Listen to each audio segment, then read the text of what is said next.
Yo guys, how's it going? Welcome back to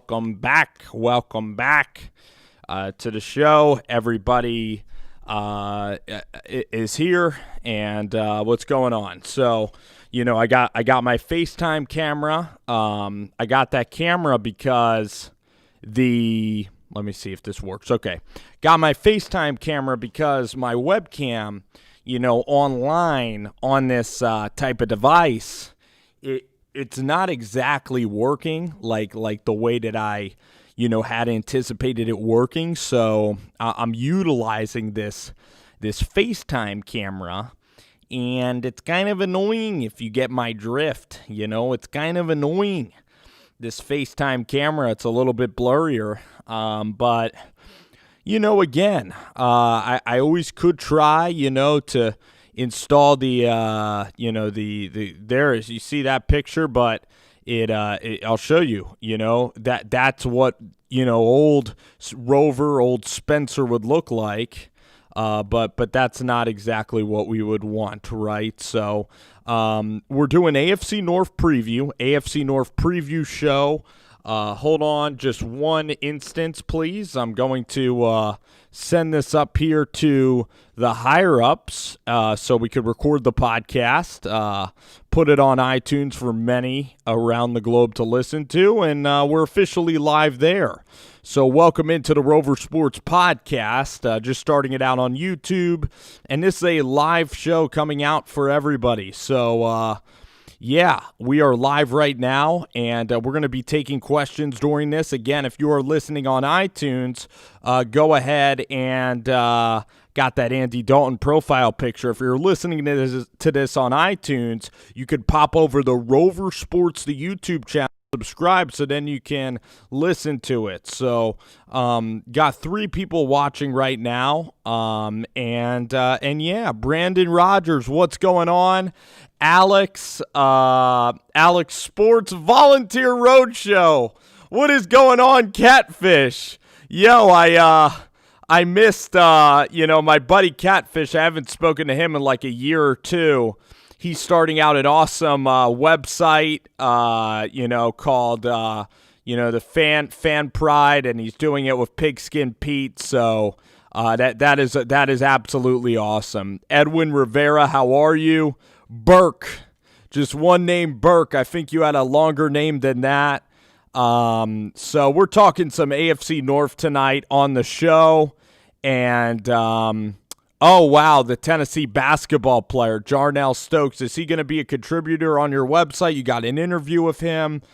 That is absolutely very cool. So, G-Men 409, this is just a great gathering here. A lot of people, joining into the show.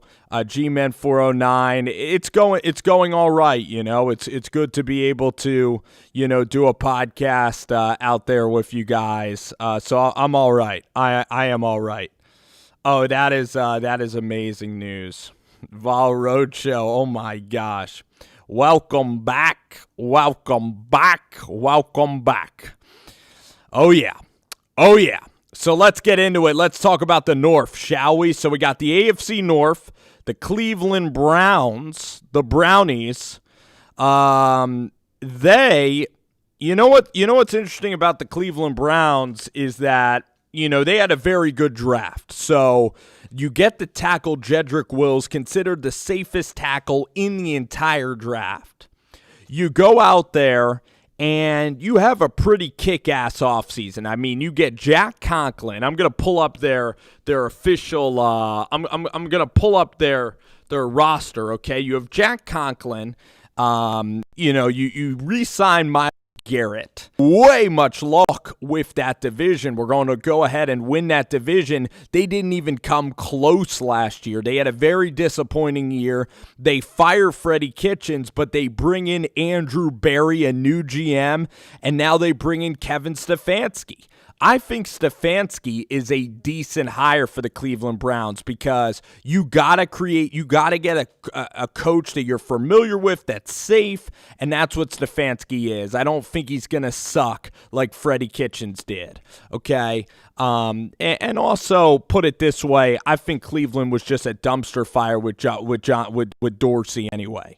So I think that the Cleveland, let's talk about the Cleveland Browns. So I think that the Browns, looking at this roster, I just doubt that Cleveland will win this division. I'm just going to say that right now because, I know that a lot of people love the Baltimore Ravens, and we'll get to the Ravens in a little bit. But the fact is, you got a brand new coach. And Matt Nagy did win a division. Maybe Sean McVay, right, in year one won the division as well. So maybe it's not as hard. But for Cleveland, for this new coach to win this division, man, there is no way I see that happening. There is no way that I see the Cleveland Browns going out there and winning this division. With this new coach, I'm taking the Pittsburgh Steelers. I'm taking the Pittsburgh Steelers to win because Pittsburgh, their defense is the most consistent defense. Their coach, what's going on with the stream, but it looks like my stream is back now. For some reason, it wasn't working. So hold on. Is my stream, is it coming back? We back here? We back? Let's see. Hold on. One second. Jeez, the software here, guys. Unbelievable. All right, we're back. I apologize. We are back, just like sports are trying to come back. We are back. Okay, so I'll keep an eye up on that. So I got the Steelers winning this division. Probably around 11-5. You got Big Ben Roethlisberger coming back. You got Zach Bush in his second season. You got T.J. Watt. You have Mike Tomlin, the best coach in all of football. You have Juju Smith-Schuster. You don't have the distraction of Antonio Brown at all. So this is going to be absolutely fantastic for the Pittsburgh Steelers. You got a quarterback that has done it before. Out of all the quarterbacks in the division, what quarterback is the Hall of Fame quarterback? It isn't Joe Burrow. It isn't Lamar Jackson, and it isn't Baker Mayfield. It's Big Ben Roethlisberger. This guy's played tons of games. He's won 2 championships. He's an Iron Man. He's got a lot to prove. He's slimmed down. I just look at the Pittsburgh Steelers and Mike Tomlin. This is the safest pick in the division. They have all the infrastructure. Now let's talk about the ultimate team in this division that's going to get the most play, and that is the Baltimore Ravens with the best player in football last year, Lamar Jackson. If you're going to look at the best football player of the 2019-2020 season, who was the story of the NFL? It was Lamar Jackson. This was a guy that was drafted at the last pick of the first round right before Thursday closed in 2018 draft, I think, in Dallas, Texas. That's when Lamar Jackson was picked, right? That was his draft selection. And he was selected after a tight end in Hayden Hurst. Lamar Jackson acquainted for 55 total touchdowns. I think he set the record for rushing touchdowns, and he was just a ridiculous player. And I've been on my opinion about Lamar Jackson before the draft, and my opinion about him the whole time is that he is not going to work as a quarterback in the NFL.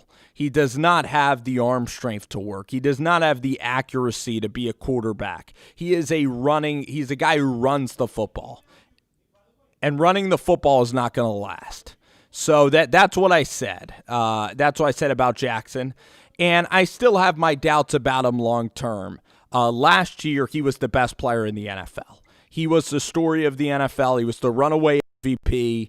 And he had an opportunity to win 2 games and go to Miami last year. All right, so I think that Lamar Jackson, okay, this year, right? Let's talk about Lamar Jackson. All right? Let's talk about Jackson. There's never been a quarterback in the last 30 years that has consistently gone on to have seasons in the NFL where he is a primarily running guy, like at the quarterback position, primarily a runner, primarily a ball carrier. There's never been a 50-50 guy that's a ball carrier and a quarterback that's had success that is absolutely impeccable, consistent success. You could talk about Randall Cunningham, but that's mostly a thrower of the ball. You could talk about Michael Vick, and Mike Vick had the dog incident. So that took off, 3 years of jail time and ended his career, basically. He was never really, the same elite level guy, ever since that happened. But you can't name a guy that's been consistent and been elite. When you look at the great quarterbacks of all time, you got Favre, you got, Peyton Manning, you got Tom Brady, you have Drew Brees, you have the pocket passers, you have Warren Moon, you have Russell Wilson, who's a passer. And Lamar Jackson, a lot of his passes were very easy because he was such a good runner. So how good is Lamar going to be? He's got all the expectations. He's got nowhere to go but down. He had one of the greatest seasons of all time. I mean, how could he possibly duplicate it? The only way Lamar Jackson could ever get, more respect than he did last year is if he goes out and wins a Super Bowl championship. He's already peaked in my mind.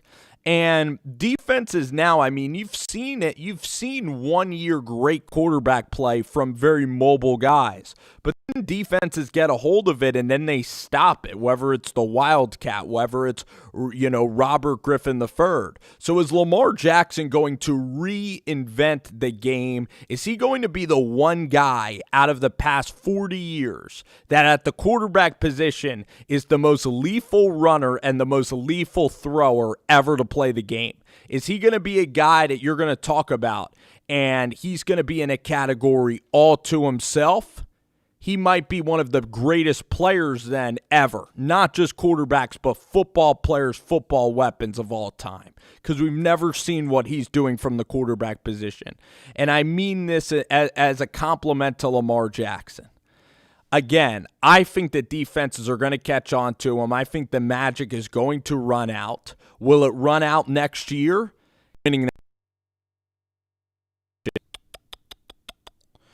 All right, guys, as we continue on. Bradley Moore from Alabama, how is it going?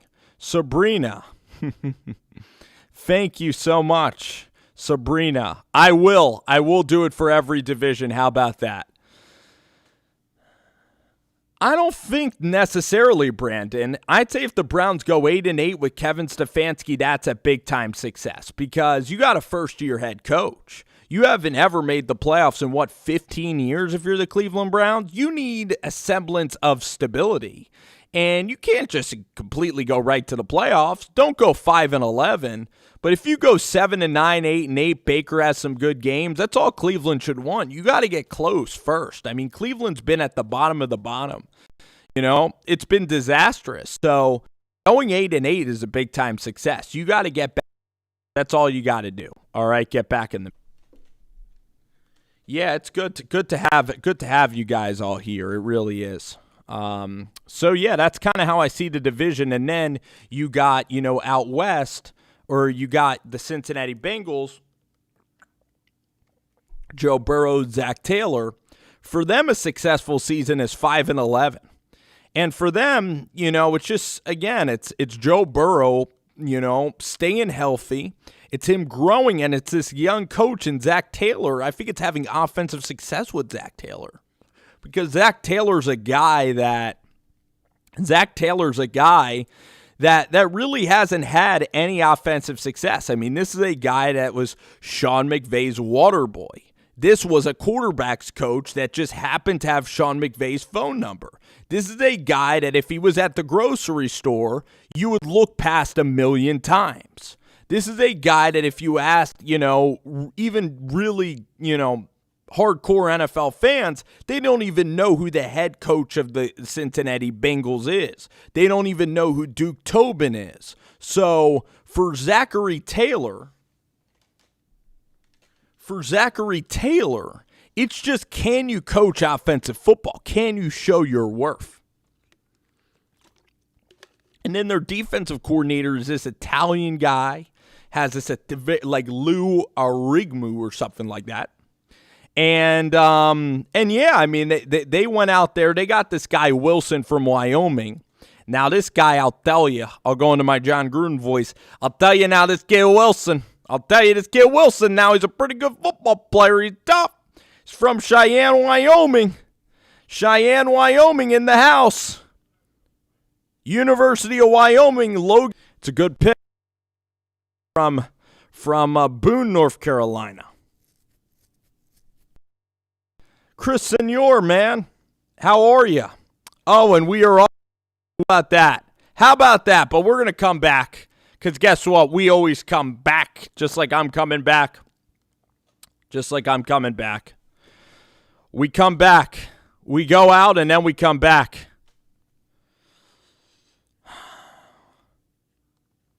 Yeah, but Jay, here's the thing. You still got 2 more years of Baker Mayfield. What do you want, Kevin Stefanski to... I mean, he's a first-year coach now. I mean, Baker Mayfield, in this league, let's start small, maybe wild card. Let's get to 8 wins first.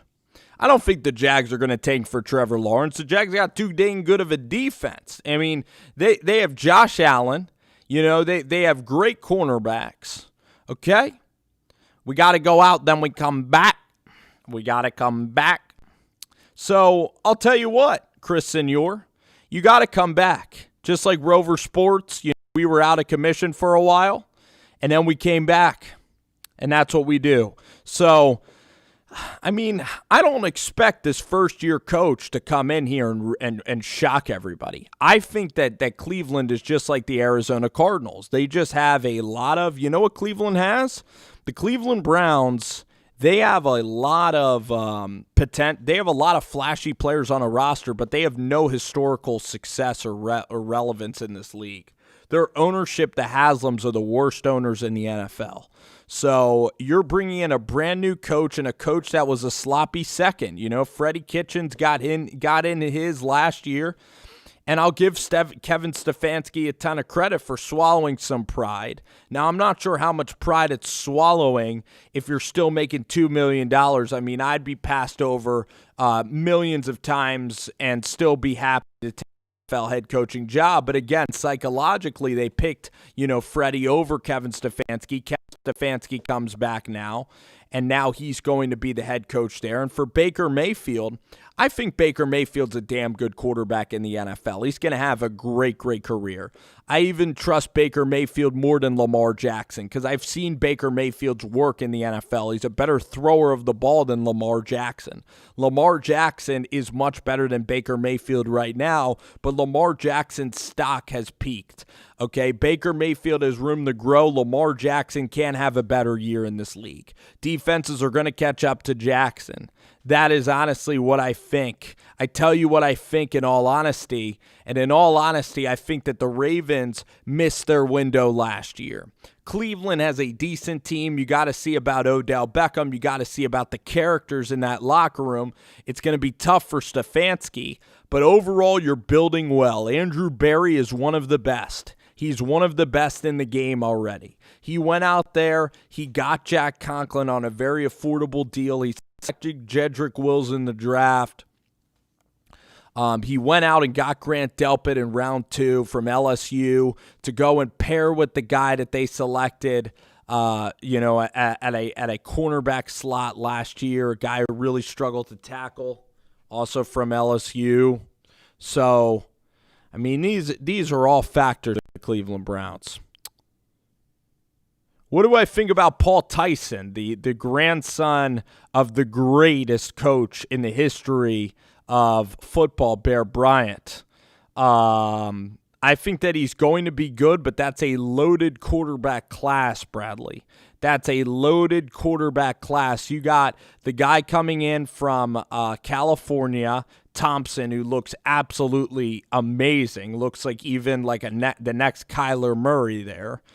Then you got Mac Jones, Mac Jones is going to be a really good quarterback. He's like a 4th or 5th round guy if he came out already.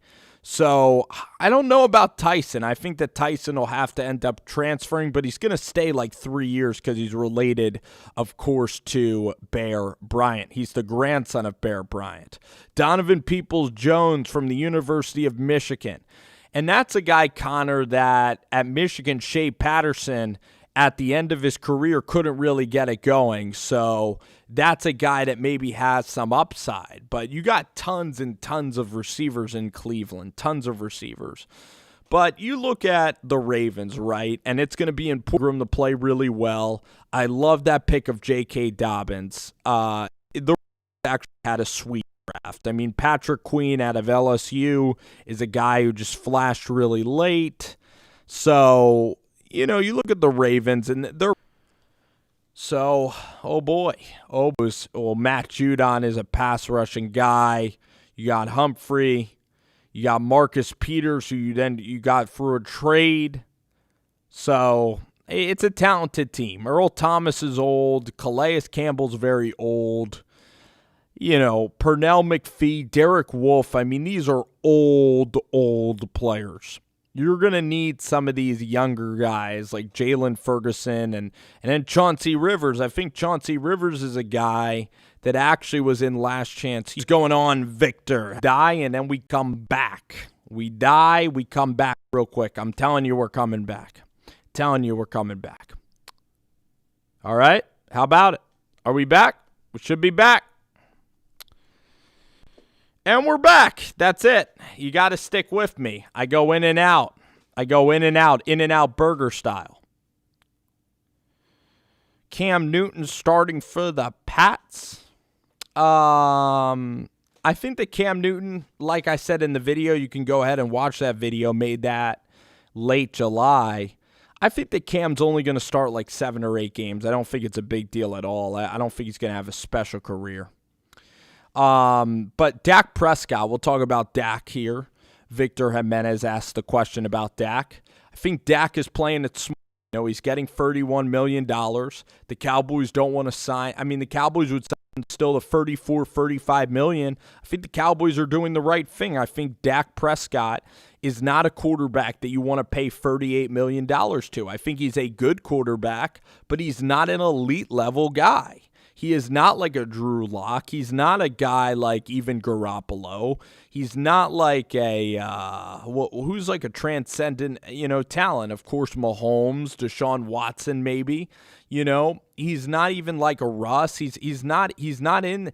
He might be like that 12th best quarter. He might even be like 14. I would even take Kirk Cousins over Dak Prescott. I mean, he's an all right thrower. He has good touch. He's a great leader. He has intangibles. He's mobile, but he's not a running quarterback.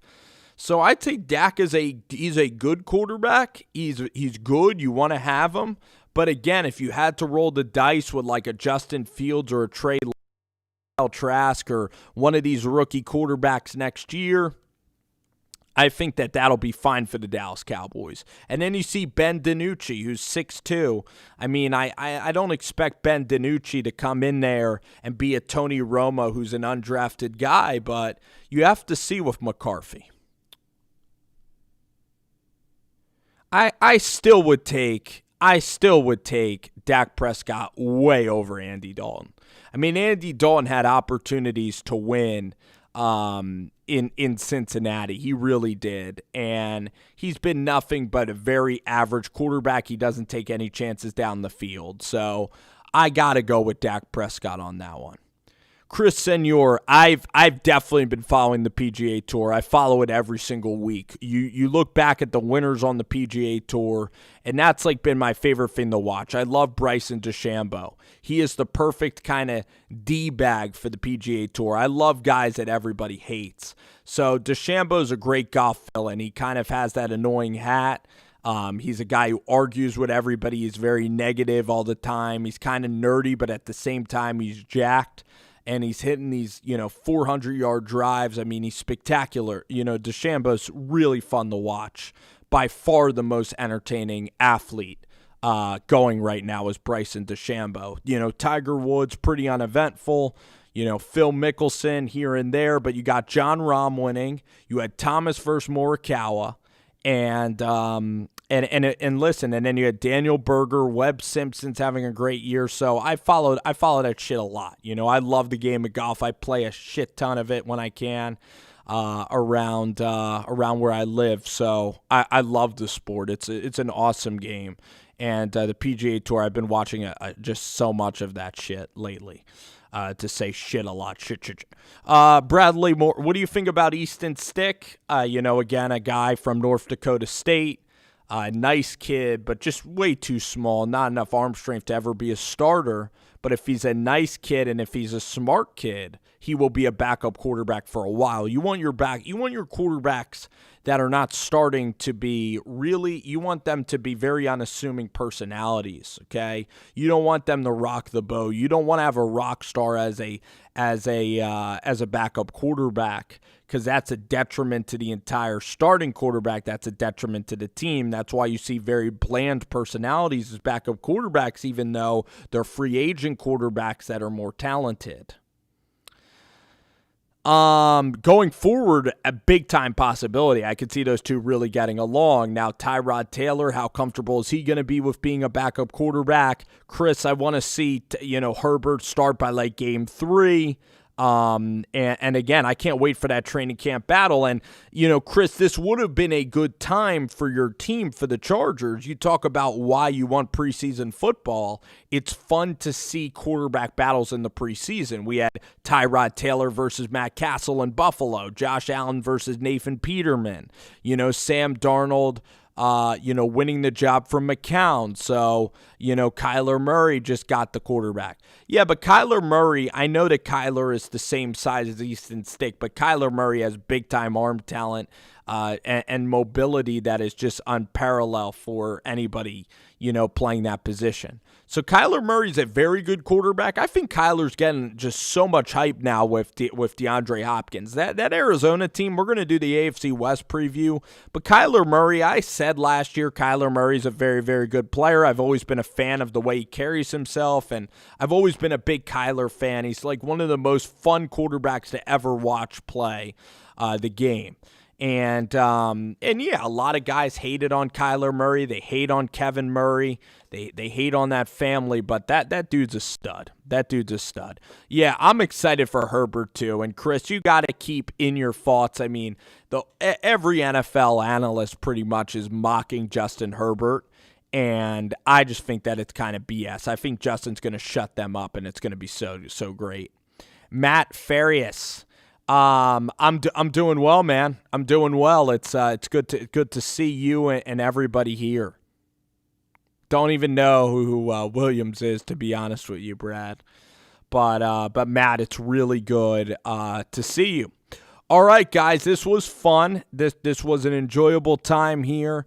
Again, you guys can listen to the podcast or vice versa, and it's just good to get some reps in here and get back on YouTube. But we got Major League Baseball, just like Connor's saying. We got some real fun stuff going on, some NBA, and this was a fun little half-hour stream that I like to do. Get in and get out and do a good job. So